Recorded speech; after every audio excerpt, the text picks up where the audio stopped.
Yo, what's up, guys? We're back. Final UFC card of the year. We got Colby Covington versus Joaquin Buckley. Pretty cool main event, man. Short notice main event. We got a former interim champ kind of in his final stand. He just fought for the belt against Leon Edwards. Really lackluster fight, lackluster performance, and hasn't won a fight in a long time. That fight with Leon was him coming back off a long layoff. And now he's taking this Buckley fight on fairly short notice. He's in his hometown, but he's fighting a guy that's younger than him, coming in on a 6-fight winning streak, unbeaten at welterweight in the UFC. So we're going to see if Colby Covington is still a contender, or this might be the final time we see Colby Covington in the octagon.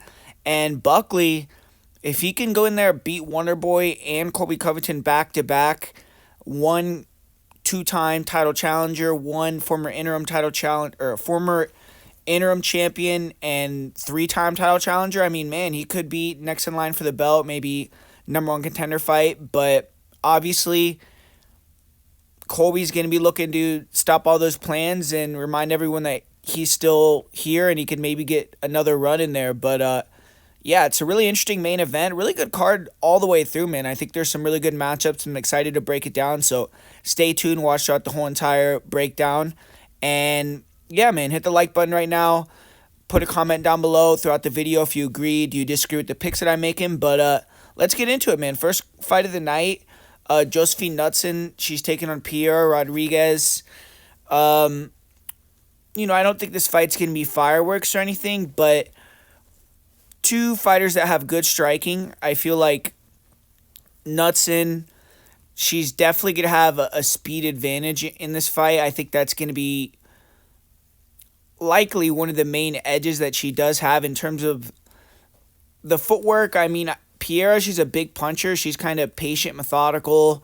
She walks you down, and when opponents do come at her, she does have good hand speed. She will land some nice counters, but I feel like Knutsson, she just has better distance control. I think she's going to cut the cage off and pressure and do a pretty good job of that. And I just think on the feet, her attacking all parts of the body, being able to brawl a little bit, having a good chin, which she's probably going to be hit with some decent shots. I think she's going to stand up to him and be able to return and just be sharp, fast, and be the better striker in that manner. And I think in terms of jiu-jitsu, Knutsson has a big advantage there, honestly. I think that Rodriguez has good wrestling. She can kind of land some elbows on top. Not really the best with her top pressure either, but Josephine Knutsson, I think if she gets on top, she can take the back, maybe even find a submission or at least dominate pretty easily. I think for Rodriguez to win, she's kind of going to have to do some big damage early, kind of slow Knutsson down by doing that. But more than likely, I just think that Josephine Knutsson's going to outwork Rodriguez, win a decision in the first fight. So give me Josephine Knutsson there to kick off the card with a decision victory. Second fight, I think this one's going to be way more entertaining, and it should be an amazing fight.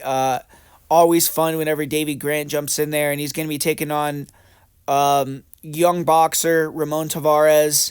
And man, I mean, Grant, he hasn't fought in over a year, so I'm excited that he's back. But 38 years old, you don't know how he's going to look in there. I mean, you can look good in training, you could prepare and do everything right, but eventually, the wheels are going to maybe fall off a little bit. But his last fight, he went in there with Daniel Marcos, who is 15-0, who's also fighting on this card, and I thought he won. I mean, he lost via split decision. His fight prior to that, it was a split decision loss to Adrian Yanez, so he's really doing a good job testing these prospects. And if those two results went the other way, I mean, we would see Davey Grant on a 4-fight win streak right now with 2 big wins under his belt, and who knows what he would be doing. But now he's taking on Ramon Taveras, who's 2-0 in the UFC this year, or looking to make it 2-0. He debuted in the UFC earlier this year against Suri Sidi, got a big win. It was an upset win. It was a comeback win for him because he had fought Sidi on the Contender Series, lost in controversial fashion in that fight. Early stoppage, he got dropped, but the ref jumped in a little too fast, and he came back and kind of proved that he was able to outwork Sidi over 3 rounds. It was a really close fight. Definitely could have went the other way, but Taveras got his hand raised. I believe it was a split decision. But man, he was going to fight Colin Loughran. Now he's fighting Davy Grant. So he's looking to take out all these European fighters and, or I mean, foreign fighters. Yeah, man. First things first, though, for Ramon Taveras is he has to make weight. He missed weight in two of his last three fights. His last fight, he wasn't even close to making weight. So I don't think he could afford to have two UFC fights in a row where he misses weight. But yeah, I mean, he's taking on a really awkward guy to fight with Davy Grant. He's going to be fighting Grant, who's going to be constantly throwing kicks, leg kicks, body kicks. His hands aren't technical, but wings big power punches. When he throws that body head hook combination, if you're there to get hit by it, you're probably going to go to sleep, man. I mean, the guy is extreme power, super durable, too. I mean, the wildness has cost him. I think they don't really like the judges that it looks ugly sometimes, but it's effective, and I feel like he could have won a couple fights that he did lose. This fight, he is fighting another guy that's kind of a slick southpaw boxer that picks his shots, but is also high volume and likes to be in the pocket and slip and rip. So it's going to be interesting. I mean, I feel like Taveras might have the prettier offense, and if Davy Grant is landing more with the kicks, we'll see how much the judges rate that. It could be another close decision, but it's going to be scary for both these guys in the pocket because Taveras has the precision, southpaw straights, and Davy Grant is going to be throwing heat. And if he lands on Taveras, I mean, we've seen Grant take some hellacious shots, and his chin is pretty unbreakable. Whereas with his opponent, we have seen him dropped and hurt previously. So I think that Davy Grant is a little more durable. And as far as the wrestling goes, I mean, I think these guys are going to brawl it out. But if Davy Grant can get on top or mix in the grappling, I do think he has a big advantage there. He is a pretty slick grappler, even though he doesn't show it very often. But Taveras has good takedown defense. He has a good guillotine, so probably going to stay standing. And honestly, man, I kind of lean with Davy Grant here. I like his activity. I think his kicks, the variety attacks, the awkward boxing, his power is going to be a lot to deal with for someone that's inexperienced. And Taveras has really good boxing, but he's pretty basic, one-dimensional. We're getting a little bit more tape on him, so fighters are kind of seeing what he likes to do, can take it away. And I think he has power, but I don't see him being able to knock Davy Grant out.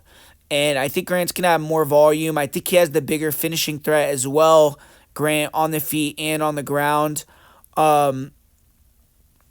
Age is a problem. 38 coming in on a layoff. Maybe he's going to look diminished, but he's had some good training partners to kind of mimic Taveras as well. You look at it, he's had Vince Morales, Nazim Sadykhov. I don't think Taveras can really get someone who fights like Grant where he's training. And Davy Grant did knock out Jonathan Martinez, who's a southpaw fighter, although it's a way different style from Taveras. Martinez is an elite striker as well. And we're going to see how hungry Davy Grant is to get a win. I mean, he split decision, close loss his last fight. A win here will keep him kind of in the mix to get another top 15 chance. So, I'm going to go with Davy Grant here, and we'll see if he can muster up another great performance in the octagon. I'll say he wins either via knockout in the second or third, I believe, or a close decision here. And next fight, we got Miranda Maverick versus Jamie Lynn Horth. I believe this is a pretty easy fight to break down. I mean, both these girls are more grapplers, even though on their feet, I still feel like Miranda's a little better, even though Horth is going to be maybe some problem with the length. But on paper, I think it's a similar matchup to Jamie Lynn Horth that she had with Veronica Macedo, except with a better and more active wrestler and grappler. I mean, both Macedo and Miranda Maverick are speedy southpaws. They move a lot, dart in and out. And I think Maverick is going to be the faster fighter. And she's going to be moving laterally a lot on the feet. I think she's going to be trying to be all the way in or all the way out. Horth is going to be able to possibly work kicks, like I said, but I just think she's going to be a little bit tentative to throw due to the takedowns of Maverick, and Maverick does close the distance a little faster, I believe, so I think she can get inside. And the issue is Maverick doesn't really open up on the feet, so the stand-up will be competitive, but honestly, I think she's going to be able to level change Maverick, get on top, and if she does, she's not going to give up that position. I mean, Maverick is one of the best control grapplers in that weight class, if not the best. If she gets on top of you, she's going to use that top pressure and ride the round out, and she's not really a big finishing threat, but when she does see that finish, she's very likely going to get it. Like, I believe she's attempted only like 3 submissions in the UFC, but she's gotten 2 of them converted into a finish. So it's like when she goes for a submission, she has a good chance of finishing it, but more than likely she's just going to hold you down, win a decision, and that's kind of what I see happening here. Jamie Lynn Horth, she does have decent grappling off her back, and she's long, so I feel like she could probably stay out of trouble and get to a decision, but I think Miranda Maverick's just going to have that control time and beat her there on the ground. So continuing through the card, we got Felipe Lima versus Miles Johns, another really awesome fight. With Felipe Lima, we got a young guy, sick athlete. He is coming with a really good gym, and he's very fast. He has good movement. He cuts the cage off well, good hands. He'll go body head, likes to trade in the pocket. He also has good kicks, and he usually will switch stance before he throws kicks, but he will throw nice leg kicks from both stances and good knees. He can wing punches a little bit, and he will eat leg kicks sometimes, but overall he's a great striker and really good offense with his wrestling, and he has good wrestling defense as well. Grappling is on point. Probably, I don't know if he's as good of a grappler as he is a striker, but his grappling is really good also. I have seen him lose position, kind of just trying to jump on the back a few times, but good ground and pound, transitions really well, elite scrambler. He was controlled versus Naimov at times, but came in on short notice, didn't take a lot of damage when he was on his back, and when he got into that top position, he immediately was able to finish the fight, so definitely showed his danger factor there. And his conditioning is really good. He has five round experience as well. And Miles Johns, I mean, this guy is a very experienced opponent at this point. He's won 4 fights in a row, and he had 2 fights with Cody Garbrandt canceled, so he's been in training camp for months at this point, obviously fighting a different style of opponent, but we'll see if he's worn down or if he's really in tip-top shape to go here. But Miles, he has good movement. In this fight, he needs to be constantly moving. He likes to stay kind of crouched, coiled, ready to counter, explode in with that big jab, big overhand, and he is a power puncher. I mean, the guy has knockout power, but he's not good in the pocket. He'll just wing punches, gets very kind of frantic-y.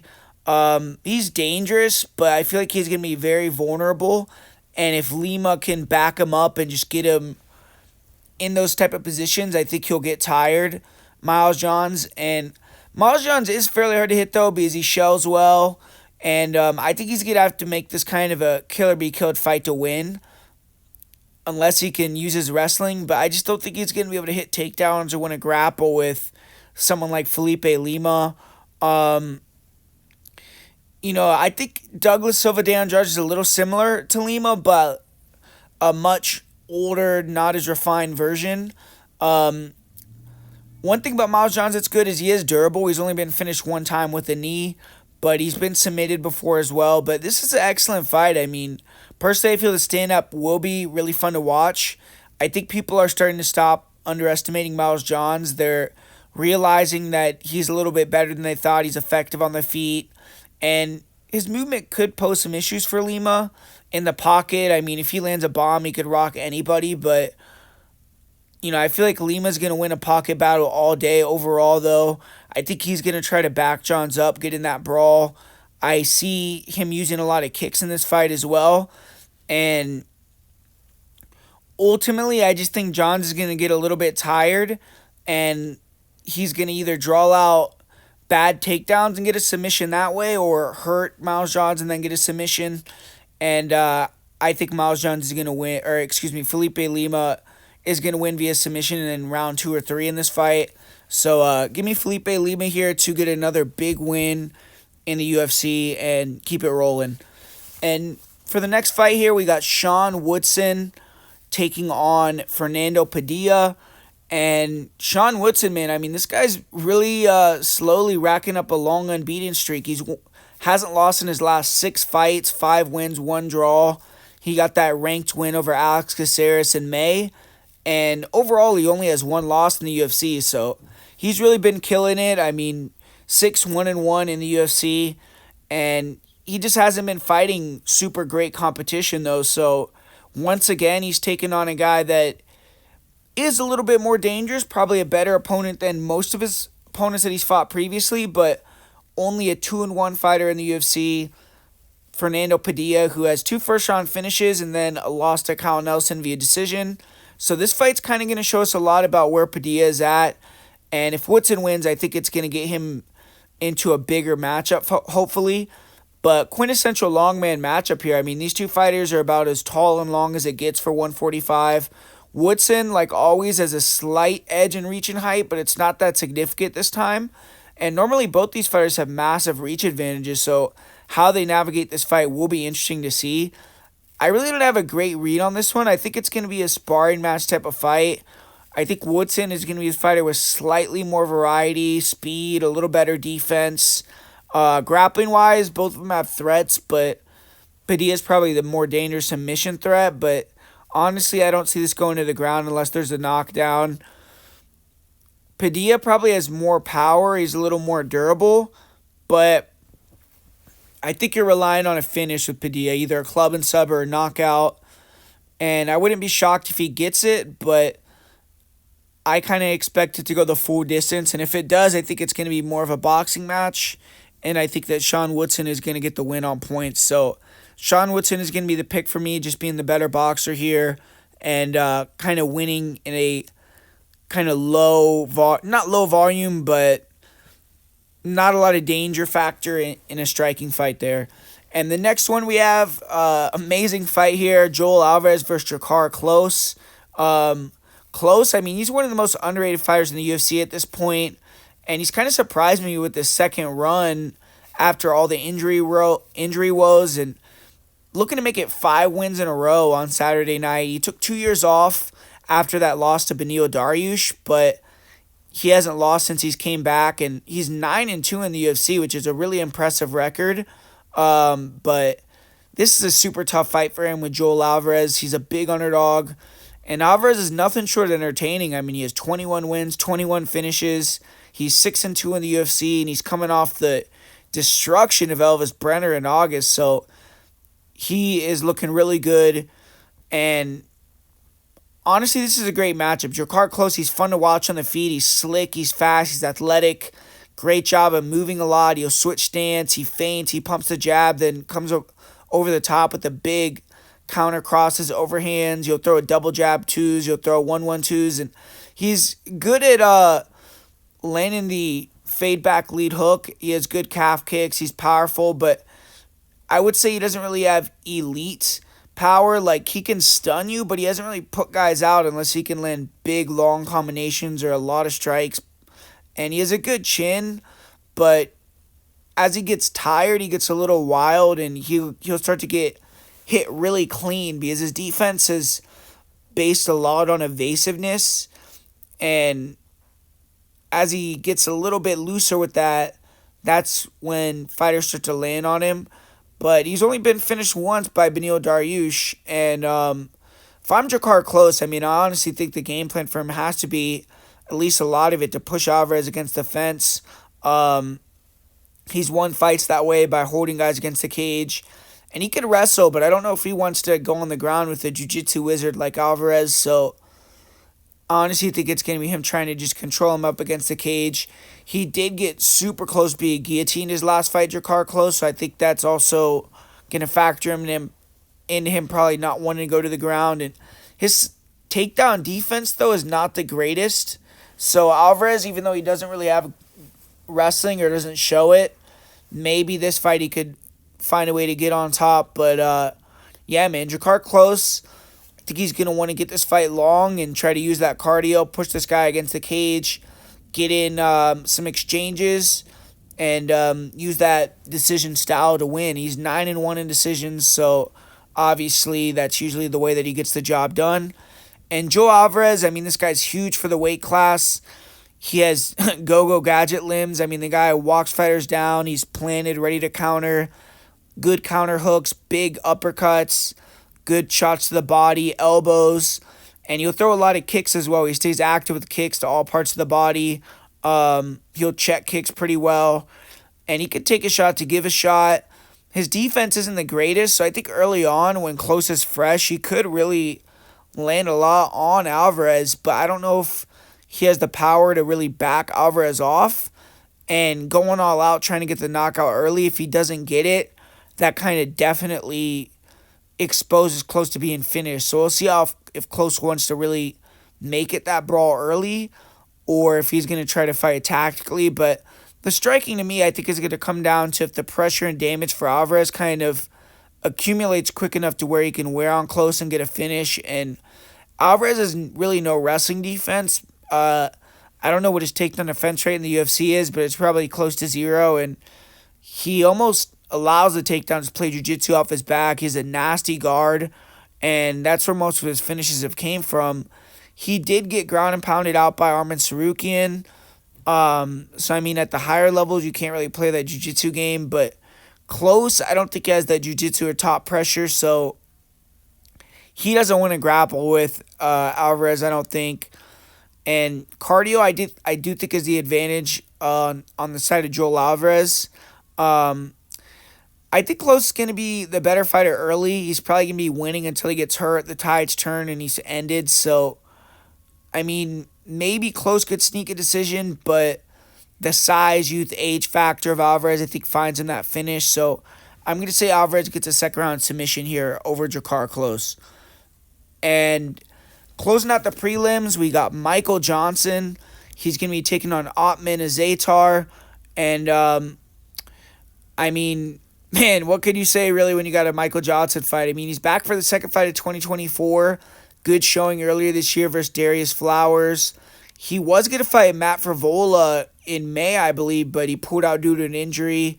So he's had a decent amount of time to get ready for this fight and get back after that injury. But this is his 30th fight in the UFC, so that's a milestone for him. We'll see if that's going to be a happy milestone or a bad milestone, but 38 years old, any of these fights could be his last fight, so the pressure should be off. I think he should be ready to let it go. And his opponent, Ottman Azaitar, I mean, this guy hasn't been looking too good either, and he's also a little older at 34.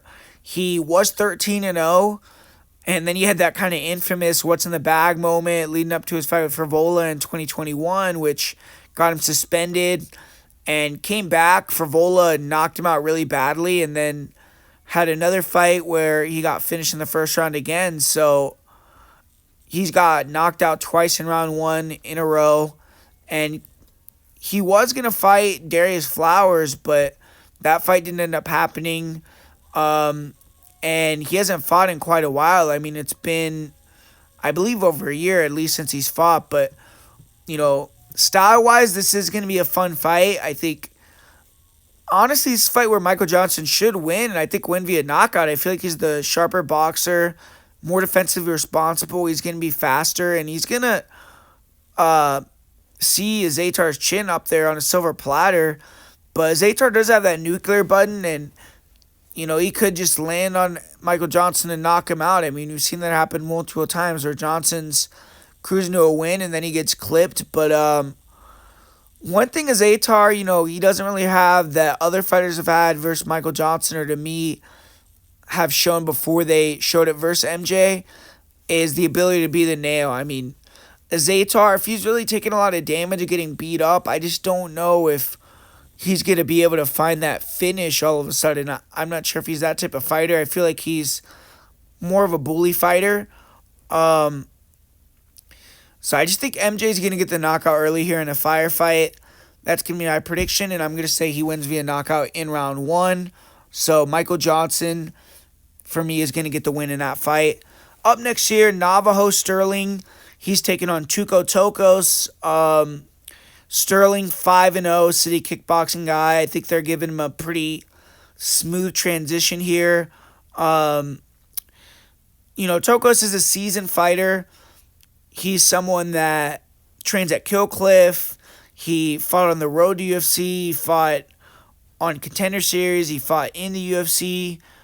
But he hasn't gotten a win, I don't think, in any of those fights. And I mean, he's a tough guy.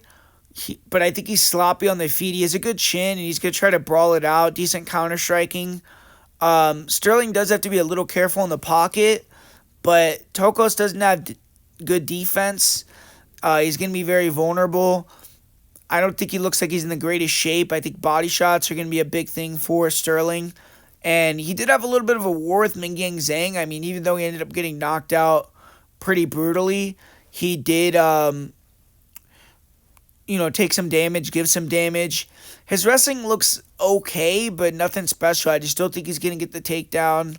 Obviously, his last fight, he fought Omar Sy, and it was a really kind of bad circumstances for him, but got taken down, showed nothing, got submitted really quick. Navajo Sterling, the guy's flashy striking. I think his defense is a little questionable, but he has really great kicks. Has really nice body head combinations with the hands, very fast. And I just think he's likely going to get the knockout, probably in round 2 or 3.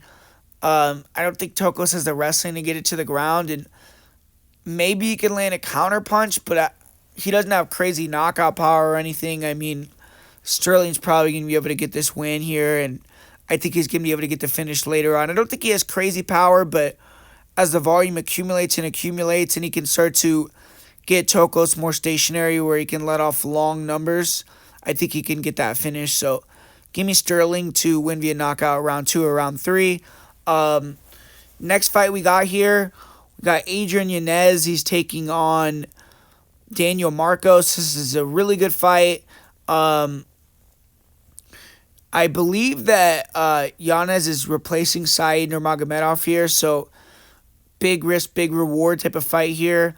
A couple years ago, he was pretty close to the title before Font knocked him out. Then Jonathan Martinez kind of kicked him even further down the rankings, but came back, got the win over Vinicius Salvador.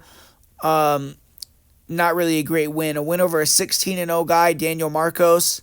That's going to be something that could bring the hype train back. And for Daniel Marcos, kind of a slick Muay Thai fighter. He's long, he's tall for the weight. He stands upright, throws a lot of kicks, and definitely going to be dangerous. I feel like he's the more dynamic fighter on the feet with more weapons. Yanez, obviously, really good with his slips, and if he gets in the pocket, he use that jab to set up his combinations. He's going to be dangerous, and he has gotten a little bit better with his kick defense. I feel like he probably has the better grappling, but he's not going to be able to get takedowns. I just don't see that. I think Yanez has to rely on hurting Marcos, and if he can, he's probably going to lose on the numbers.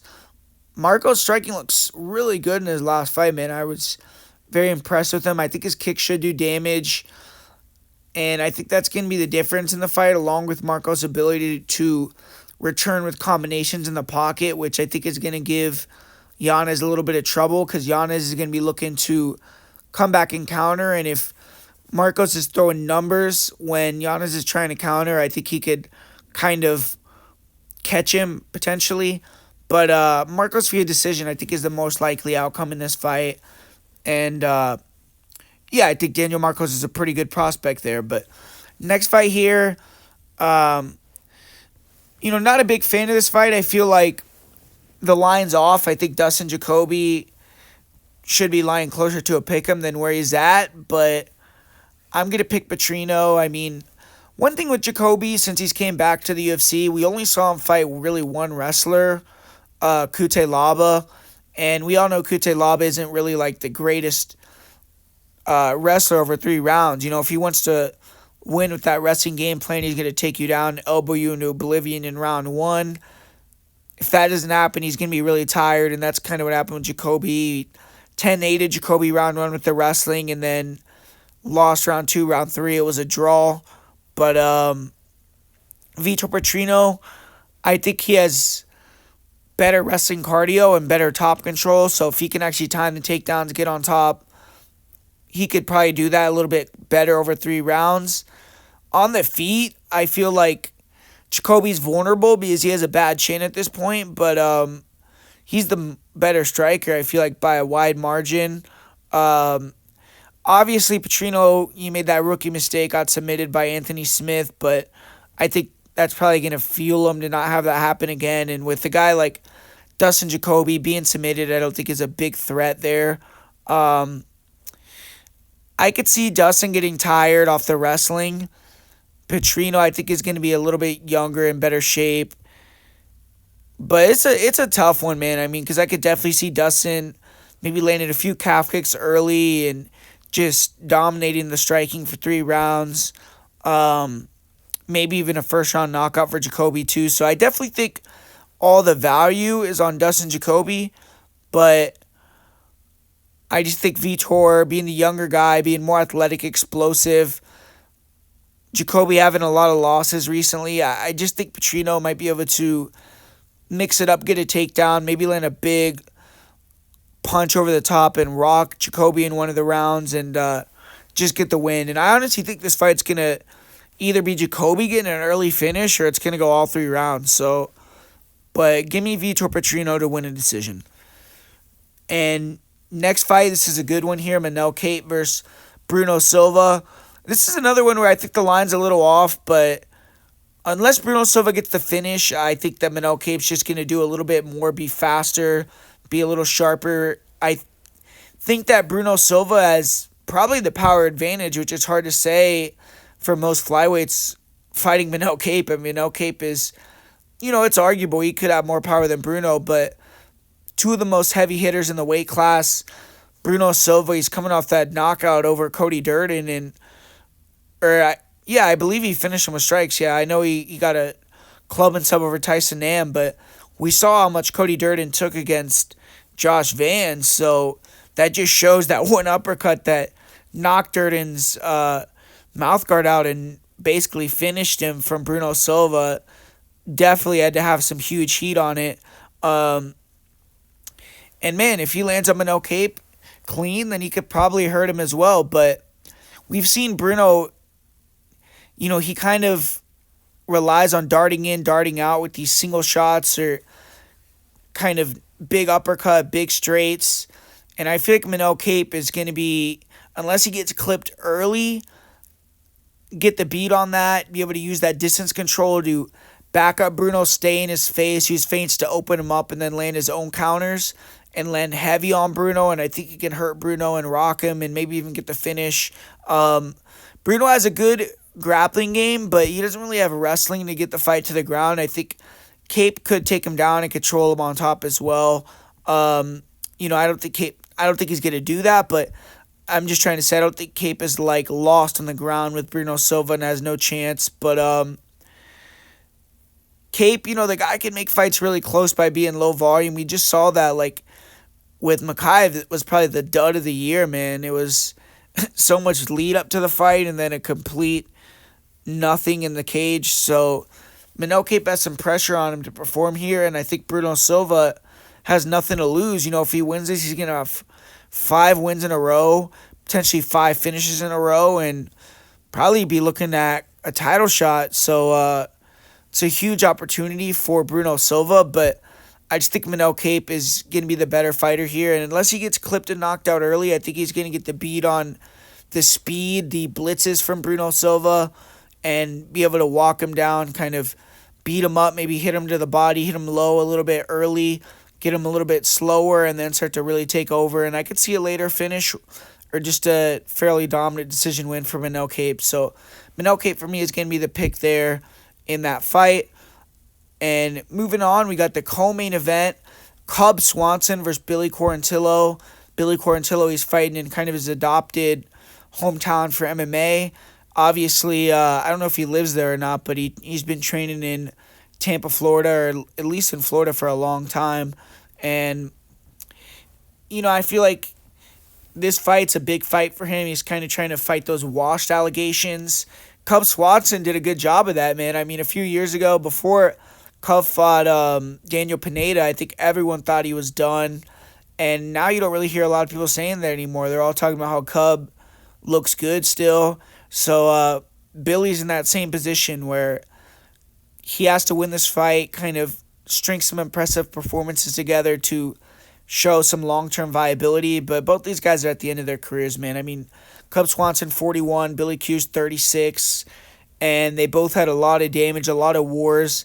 Even though Cubs fought way longer, and I believe he has obviously taken more damage, Billy Q, every fight that he's in, he's getting beat up for a long period of the fight early on, and he has a lot of miles on him himself. So both these guys are kind of, in my opinion, pretty even in terms of that.